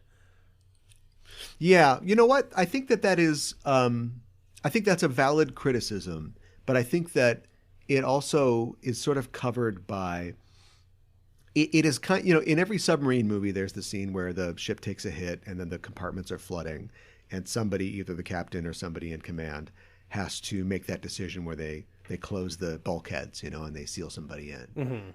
And they basically, you know, consign their the people that follow them to die. And that's something that is always held up as one of the bad things about command, that you have to make decisions like that. And so I think that this is okay. I think that it fits within the sort of under the umbrella of that, but it is a lot more stark. I mean, he, you know, fires a phaser at and kills a guy who is begging for his life. And so, you know, I think it's okay for our good characters to do bad things and to realize that they were bad and to, you know, atone for them and feel bad about them. But it's intense. I'm trying to imagine, you know, Sisko never even did that. You can tell that the screenwriters, you know, we're probably like, oh, people are going to go crazy when we do this. He's going to shoot one of his own guys. Everyone does go a little bit into movie mode, which gets, but it's not, but they all feel like them. I think I've pointed out a lot, like by the time you get to Nemesis, that's when you have Worf going like, the Romulans fought with honor, and it's like, no, they definitely didn't. This doesn't, to me, it never feels like a betrayal of anybody's character watching this, you know, like it is weird at the end when Picard like crushes the Borg Queen's neck. It's like, well, you didn't have to kill her, right? Like I get there's it's a movie, so it's like, you know, but there are some like ramifications to that, I guess. But overall, it is a quick double back on his entire character arc. I mean, what's he gonna do? Put her in a jar or something like that? They could. They the whole point is him. I don't know. Yeah, put her on trial. Yeah, like the whole thing is he's giving up on his quest of revenge. He's literally telling her, "Look, just take me and let Data go." And then, oh, I get to kill her. Snap. Yeah. Yeah, but But I want to say, like, that a thing I like about Trek is like sometimes Star Trek is like, it's like a cool, like, we're thinking, we're talking, and sometimes even in the TV show they're like, this is just Die Hard or something, you know, that's the premise of our show. And so I think despite some of these things that I think are only minor issues, this happened this time still when I'm watching it, where I'm like, this movie just rocks. Like, it's a really good, like, action movie that has some good stuff at the heart of it too. Like I said, that stuff with Zefram Cochrane and even Picard's character, it's a really good story, like in the context of this, even if it's it doesn't match up perfectly with the TV show, you know? Yeah. I think that it stands up to other films, action films of its time. I mean, Star Trek, you know, is in its own class. There aren't really a lot at that time. There aren't really a lot of other films that are doing things that Star Trek is doing on the big screen. But I think that, if you walked out of this and into whatever else is playing, you know, down the multiplex, there's just very little difference in terms of quality or what they're trying to achieve.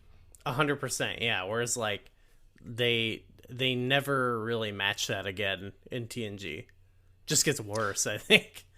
Yeah, I think it does. It gets diluted, certainly, in a lot of ways. But those are conversations for a future show, probably. For sure. Worf has a fun arc in this movie. Hey, Worf's got an arc in this movie. It's incredible. How pissed is he when the Enterprise shows up first? Yeah. I feel like he's ready to go. He's like, this is great. This would be a fantastic death. Oh crap, the Enterprise is here. This time of all times too, his introduction is awesome. Like, so normally I always joke about how this movie and the movies after, it's like they got to find a way to like get Worf in there. This is the most natural one, and it's to the point now when he shows up, it does feel like I'm watching a Marvel movie. I'm watching what is it, Infinity War, and Captain America shows up, where I'm like, oh, he's here. Yeah. It's at the beginning of the movie, but you know what I mean? Like, I was so hyped for Worf, and yeah, he is a little bummed that he's not going to die. He definitely came to space to die exactly like this, and now Picard's going to screw that up for him. But he has to learn to like be a team player again, and then he has the best scene in the whole movie, I think. Yeah, it's just when they're fighting out on the dish. I love when I just love that when he's fighting him with the knife, and then when he comes back and he's got it tied on. Like, it's just a great action scene with like the right type of like suspense, you know? Yeah. Oh, I love it. Clutch Worf is a good Worf. Yes. That's the Worf that's why we hired him. Get him on there. They rarely let Worf be as cool in TNG, like a couple times, you know? Yeah. And it's cool he got to like, that everyone really got a good moment. I think, I don't know, maybe Beverly didn't really get too much to do.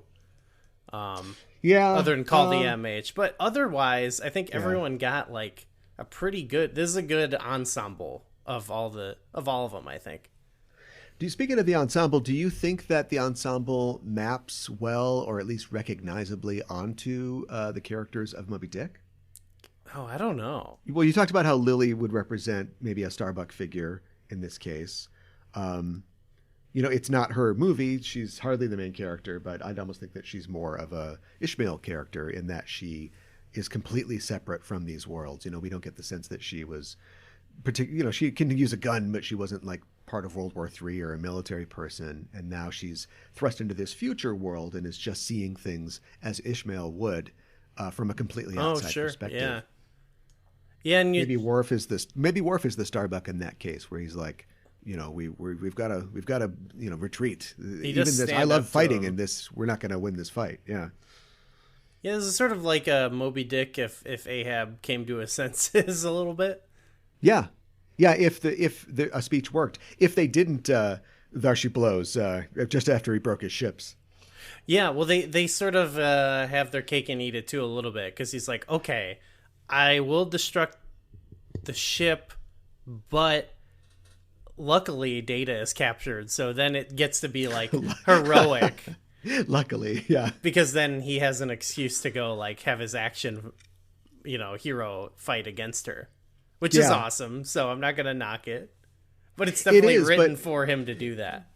It's written for it to end up that way, but I do think that it's written initially for him to sacrifice himself. I think that he is ready at that point, and all of Stewart's work is great. Alfre Woodard is great in this, and I don't know how you do it, but I would have loved to have seen her in something else, Star Trek. But their scenes are great, and their final great scene is when they're getting ready to go, and she's like, "Well, you can't win them all. We'll be okay." And he says, "Yeah, but I have to go back for this." And she doesn't know Data. She's never met Data. But just in that small amount of time, and this man that she's come to know and the things that he values, he tells her, like, he did this for me. I have to do this for him. And she's like, "Yeah, all right, that's the thing. You got to go do it." Yeah, it's great. So the movie makes you buy it. I think that's like, it's written like a good action movie. And not necessarily like a good Trek will kind of sit with those feelings a lot, but like I feel like a good action movie gets a lot of those things across in the small moments. You mentioned like Zefram Cochrane, just the line about knowing the constellation. It's like you get the character from that. You know what I mean? I mean, you do get a lot of scenes of where they build his character of like being reluctant, but you know what I mean? Like the depths of those characters you do just get from those little moments of like, okay, see you later. He is somebody who in the post World War III world of the mid 21st century lacks all of the advantages, all the technology, all the training that the people of Star Trek have, our crew. And so for them, we're time traveling to 2063. The Borg are going to take over Earth in the past, but they just do their jobs because, we expect that. And we're coming to the film to see that. But to have him be a character who is constantly running from this, and we don't know the specifics necessarily, but you can understand that what this guy has been through. He probably saw 800 million people die, on Earth in World War III as a young man. And whatever his education or training was, was frustrated. And so somebody has convinced him, or he's convinced himself at one time or another, to follow this dream of creating this, incredible engine that can go faster than light. But he's always second guessing himself and questioning these things. And then it's finally confronted with the enormity of the fact that there's a statue and I went to Zephyrin Cochrane High School and you will be the leader of this, new phase of humanity. And him just being like, no, what? Fuck, no, I don't want to be a statue. Forget that. You got to shoot me with your gun. Yeah. I like the whole thing of I just did this for the money, and you don't really believe that, Yeah. One thing I guess I would like to have seen, talked about with First Contact is, because they talk about this, we know what happens, so I guess they don't need to show it, but part of the overcoming our issues isn't just then we go to space and everything's fixed because we got the technology. I'd like to see some of that where it's we have to kind of fix how everything else works too, and take care of people who live on the planet currently and not just the whole thing. I guess that comes with the Vulcans coming and stuff like that, but it was something actually I wish was sort of addressed in Picard. I thought the thing they were going to do in this last season, they go and there's a homeless camp, and then offset, it's a point of contrast, they have the billboard for the mission that Picard's ancestor goes on. And at first I thought this was a SpaceX thing, you know what I mean, of it's this, why are we spending all this money on Europa when right or it's the people who are promising these things that they're going to do with technology are just a part of the system that is oppressing people. So I'd love to see that in Star Trek of we didn't just develop the accidentally fumble our way into space travel, which solved everything. Is that we had to change the way we think about how we actually use this technology and who benefits from it, Yeah, and I think that is most explicitly checked in the fact that it's an ICBM that's been retrofitted or whatever to be true. Yeah, that's very true. Other than that, I don't think that's pursued quite that much, really. We still kind of skipped that era from then to Enterprise. We don't really know, we kind of see we're different even in Enterprise and how we get from that to TOS and beyond. But there's still, I don't know. I'd like to see more about, I think you've mentioned that, more of that middle period of the end of that century. I think it's okay that First Contact, the movie, doesn't chase that down too much. Oh, definitely, yeah. What disappoints me is that Picard, the show in 2022, sets it up like it's going to talk about that and then never really does. No, it's not even a theme. You think it's going to be one of the main themes of the season, and it's really not. And it's you guys brought it up. I mean, if you didn't want to talk about it, I guess that's fine, but you're the ones that brought it up. It's because they feel they can bring it up and other people can go oh, they're talking about this. For some people, so lazy, I think that'll work. They'll be oh. It's so lazy. That is I know that is essentially just the new version of them saying Elon Musk. They know they can't say Elon Musk anymore. They know they shouldn't say Elon Musk now, but they haven't evolved their messaging to the point where I know what it is that they want to say. I do think that space exploration is important for us. Obviously, you've tied your entire universe to it. It's the important way in which humanity moves forward. But I don't know. I do think that's an interesting point that you bring up, where it's is that what we need right now? We're looking at homeless encampments, and here it is, a big billboard for a mission that we don't know if we need to do or not. It's not even And I don't even want to fully say, I never want to like be someone who's like, we don't need this, but it's more of like, you like Elon Musk is just inventing like, or he's not even inventing this stuff, but you know what I mean? Like they're just coming up with like different things that they won't use to benefit people actually, you know what I mean?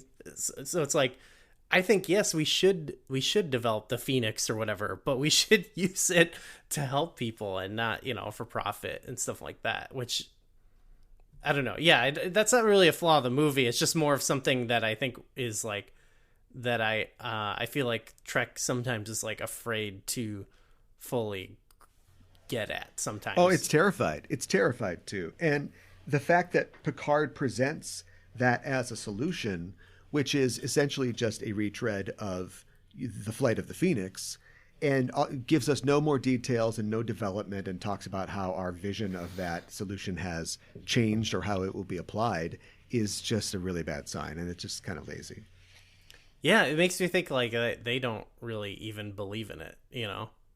No, I don't think they do at all. I mean, I wouldn't like the people who made TNG weren't humanitarians, but I think that they understood that humanitarian themes were with the core of the franchise. Yeah, for sure. Okay, we did it again. I'll try not to for a third time, bash new Trek. That was reasonable, though. That was reasonable. Yeah, I suppose we had a point. Picard gets a thrill from killing a man. I guess maybe Lily does have a little bit of experience with some of the darkness of her time period, because she's like, no, I've seen people like you. I know what this is. You're excited. You're excited that you get to shoot some motherfuckers.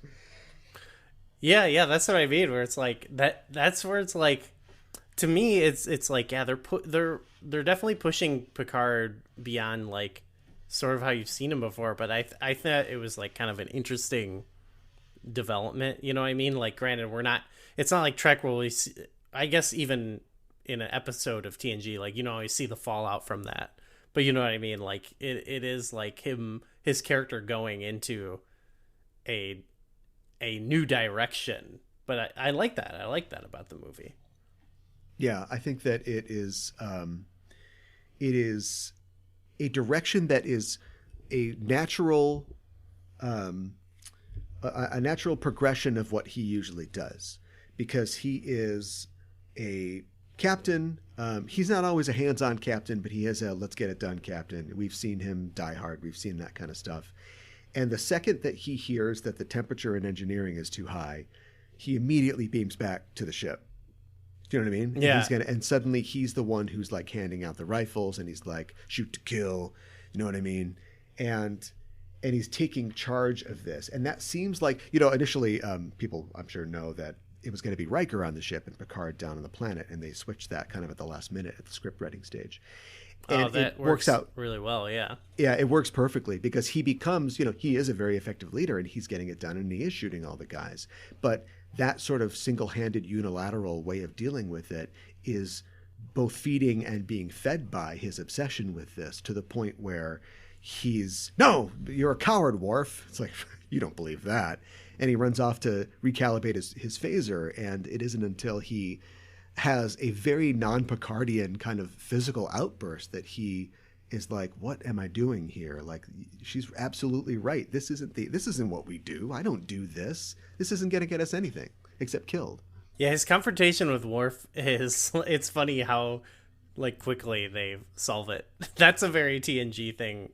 Like with the main cast is like, all right, we're cool now.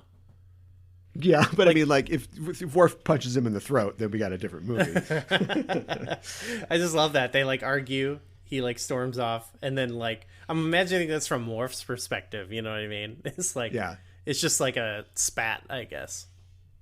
Yeah, well, you know, it's one more thing that I didn't think that if we were going to get to this, but I do want to talk about Worf as like a multiracial or multicultural figure, because, you know, Worf spends a lot of time in Starfleet, and so, you know, this would be normal. Maybe you would threaten to kill your commanding officer, and then once everything works out, it's no hard feelings, you know, if you're hanging out with Brian Thompson and eating worms. But like, it's a pretty big deal on a Federation starship to tell your captain that you're going to kill him. But that being said, they do smooth it over, and everything's okay at the end. But like, I would like to see, Star Trek has this long tradition of characters who are kind of caught between two worlds, and it's always to exploit that situation and use it for drama. So B'Elanna Torres is unable to reconcile, or it strives to reconcile the two halves of her, sort of racial or cultural identity. Or Worf has to live in two worlds. Mm-hmm. And I think that's all well and good. But in terms, we were talking about like evolving storytelling in terms of how we feel about, space exploration and its utility in saving mankind. I think we need to like have more stories about multiracial characters who are comfortable being multiracial, find success or drama in their successes. I would hate to think that we would have this amazing diverse future that even adds aliens to our diversity, and people are still like, well, I don't feel like a Vulcan and I don't feel like a human. Like, let's see some people who are nailing it. Sure. Yeah. You made me think too with Worf. This is slightly different, but like, I guess he has like, it's sort of could be time spent on a like Klingon ship, and maybe that's a more reasonable thing to do, like challenge your captain and be like, I'm gonna kill you.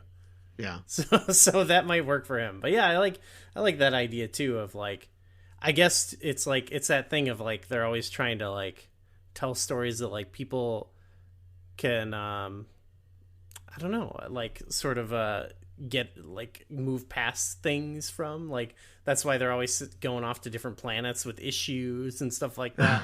Yeah. So that's the tricky part of like then trying to doing a story like that I guess that's what they already do, but in Starfleet we're supposed to have figured out a lot of these issues, Yeah.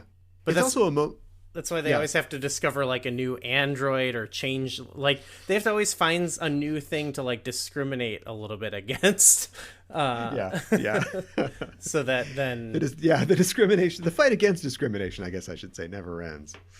Right. Yeah. There's always they always have to find something new to like accept. It's also kind of a shitty attempt by Picard to manipulate Worf. If Picard needs all hands on deck, he needs everybody to follow his white whale and help him bring it down, just like Ahab. And so in this case, he is saying to Worf something that a commanding officer may say to Worf. If it was Martok or something, he'd be like, "Don't be a coward, Worf. Your blood turns cold at the thought of this fight."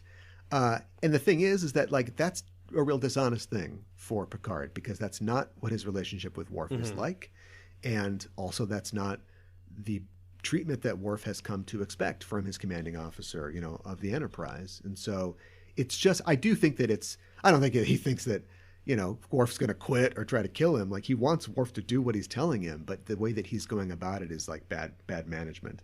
One thing I like is that Worf in the show is like, he's always the one who's like, let's fight him. And they're like, no, like right away. And Worf doesn't get to do anything.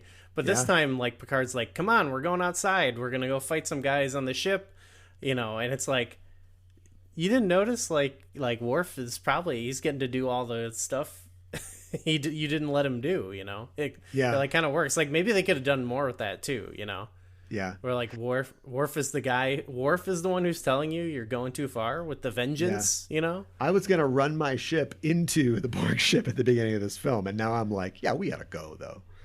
Right, yeah, maybe they could have done something more with that. It's a good script. It's a good written script. I was also thinking about the fact, I haven't watched this in a while, and like they get done in 10 minutes, an insane amount of material. Like, they set up a brand new ship, the crew and where they're at. The Borg are invading. They fight and destroy the Borg. The Borg go back in time. We meet a bunch of characters in the 21st century in World War III. We introduced the Phoenix, the first warp flight ship, and what the stakes are. And then we wrap it up with a nice little scene where Picard and Data do a character thing, where Picard's like, "Oh, I've always wanted to touch the ship," and Data's like, "Oh, okay, I'm touching it. Is that supposed to do something?" That idea of sensation, which will be carried into the later film with Data's arc, it's just really great. Yeah, they do. I don't even want. they, the new show, they try to be like, this happens. The last season has a similar thing where it's like, then this happens and this happens and this happens, but it's like such a headache. Whereas like this, it's all like, it is so quick, but it all like fits. It all fits together neatly. I feel like a fun little puzzle. And maybe it is maybe it's too because it's like in a nice little bow. It's like a movie. It's not like a 10-hour movie.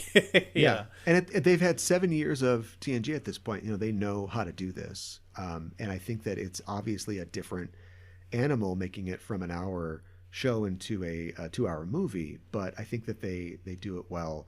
And probably the best example of that is as soon as they find out what's going on and they need to go down, Picard just walks to the turbolift, and on his way he goes, "Computer, 21st century clothing, beep beep." And you just know, okay, they're going to be wearing different clothes when they get down to the surface. For somebody who understands the show, fine. If you don't know anything about Star Trek, you're like, the computer's made them clothes. Yes, exactly. Just like the holodeck. Yeah. I love that. Well, we've said quite a bit about this movie. I could talk about it forever. Any last thoughts about the film? No, I wanted to say I like that we had the reoccurring actors from just two in the same 2 weeks or 2 episodes, and then I also like we like our characters. I don't think we mentioned that Gregory Peck we also had in Boys to Brazil, right? Yeah. So I don't know. I just wanted to shout that out. It'd be great if he showed up again somehow. What's the Star Trek To Kill a Mockingbird connection? There's got to be one, right? They love that kind of stuff. I'll have to go back to the mines, to the word mines, and try to figure out. But yeah, all those actors go on the leaderboard of who is the leaderboard, yeah. Who's the patron saint of backtracking. But that question will be answered on another day. First, we need to answer the question of our technological exchange. We're talking about technology, both of the future of the 24th century and the technology of the near future of the 21st century, and how technology is the problem. It facilitates the story that the characters are in, but just as often it holds them back and complicates the actions that they are dealing with. So every show we do a technological exchange. From this list, our list is phasers, holodecks, tricorders, transporters, warp drives, replicators, communicators, shields, advanced medical technology, and androids. We pick one topic from this list, add it to the non-Trek media, subtract it from the Trek media, and if I roll on my random number selecting device, I get the number 2. If holodecks existed in the world of Moby Dick, how would it make it different? Well, there's a lot of things for sure. One is Ishmael could get his fix a different way. Yeah, Ishmael never goes. This is all a program. He never goes out on a boat. Yeah. He could become a Barclay type where he just... I feel like that if the holodecks exist, he would actually become a Barclay type. Because that's the thing about him is he seems kind of naive, I guess Barclay's not naive. He's really smart. But you know what I mean? Like, he has this weakness that I feel like a holodeck could exploit. I agree. If we think about it as holographic technology, then you're definitely going to get the Ahab briefing scene. There's a scene where he's talking about how they're going to hunt the whale, and then we pull up some, a big hologram of the white whale himself, and then the route that we'll take, through the South Seas to reach him. I'd like to imagine a Moriarty type ending where they get him into a holodeck program and they just convince him that he's fighting the white whale for the rest of his life because that's what he really wants to do. I think that's perfect. I was going to say that like he's been using a holodeck to like train, and like get his shit together so he can like kill the whale when it's time. But of course, there's no difference. I mean, he just does that in his mind, in the novel. Like he's been doing that ever since he lost his leg. So yeah, trapping him at the end. That's how they fight. Starbuck gets him into a holodeck, and he thinks that he's with his crew fighting, chasing the whale to hell and high water for eternity. Yeah, just forever until he dies, I guess. I really like that. So that's really great. Sad ending for him still. I mentioned way at the beginning of the show just the idea of mass media and how it changed our perceptions of so many different stories or what we could accomplish or not accomplish in those stories. And I often wonder, like, if you could if holodecks or holograms like existed, if there were a way, without getting accused of being a witch or something, to communicate these pictures to people outside of art, outside of theater, how that would change, where we would be from a storytelling perspective, how we would view narrative, because it took us, we're 100 years in, more than 100, I think, at this point, right? 100 years into cinema, and people are still adopting VR. Like, we haven't really, VR is not out there for everybody. And it seems like the next logical step from visual entertainment from cinema. But cinema held on for a long, long time. I mean, it's arguably, of course, still king as far as visual entertainment goes. Yeah. I mean, I guess there's like video games count. Yeah. Or maybe they've surpassed it a little bit. Like, just in terms of what's popular, Yeah. But even still, like, a lot of video games, like, they're emulating movies in a lot of ways. Oh, certainly. Everybody's going to, comics do that. TV has obviously done that. But there's such a generational divide for video games because I think video games are essentially adopted by everybody at this point. Like, it's not weird to play video games at all. Jack Black's got a video game channel.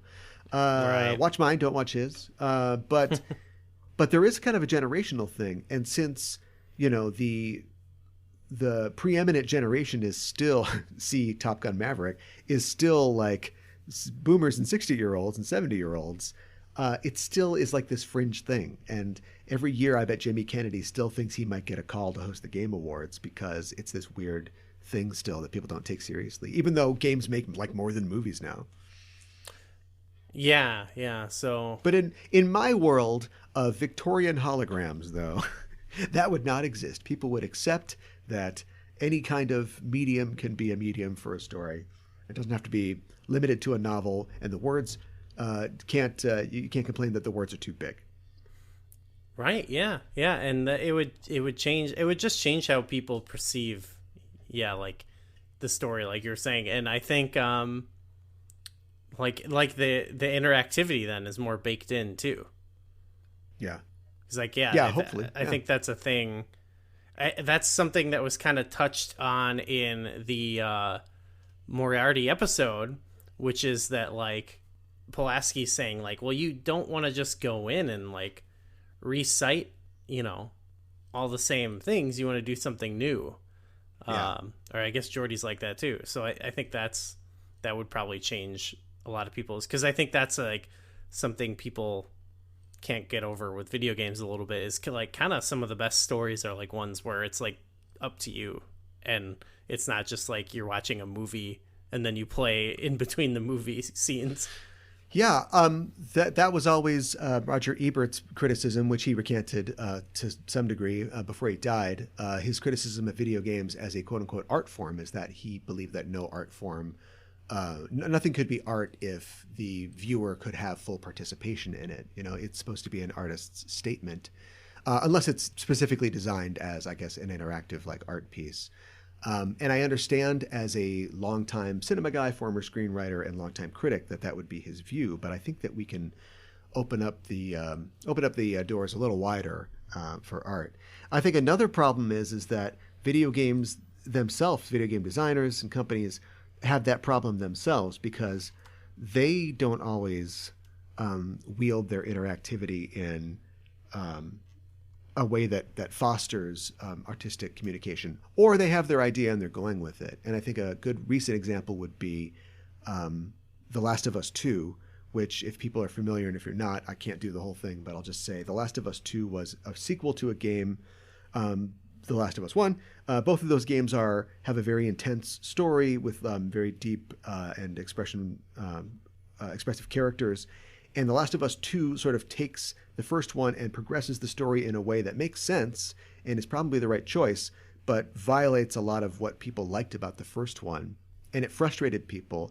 And then it also, in its narrative and who they actually make you play, it asks you to identify, which is something that, like, I think would really work in a book when you're just reading somebody's actions. But a lot of people didn't like the fact that they had to, like, play a character that they didn't like. And your mileage is going to vary with any artistic endeavor, but this is like a AAA game that cost like $300 million to develop, and you're expected to make $1 billion off of it. So maybe those aren't the kind of places that you make these big artistic swings. But yeah, that is definitely an open question still in the video game industry.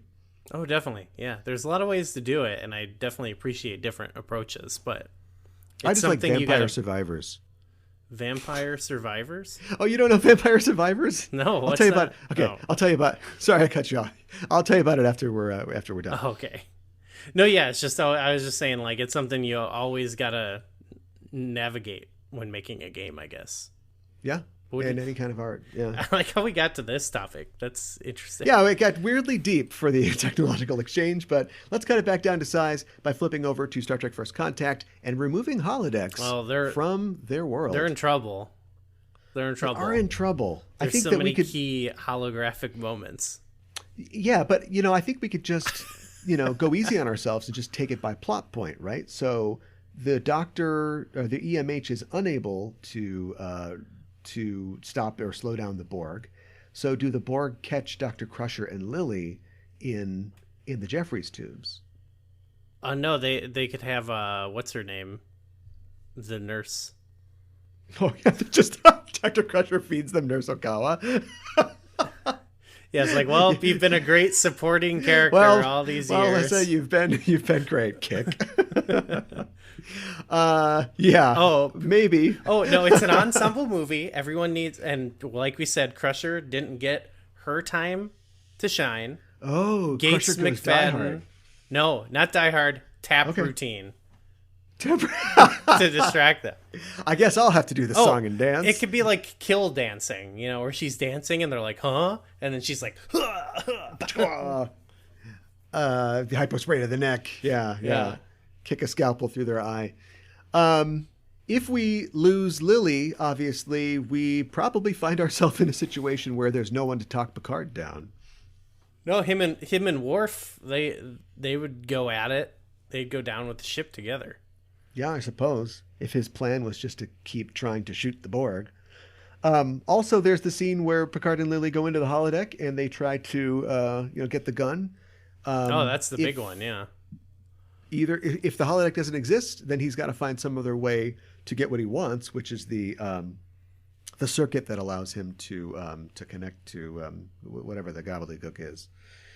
So without that, maybe he's there's some more complicated plan that has to be pulled off. Maybe he has to do a Bugs Bunny and dress up like a sexy Borg lady.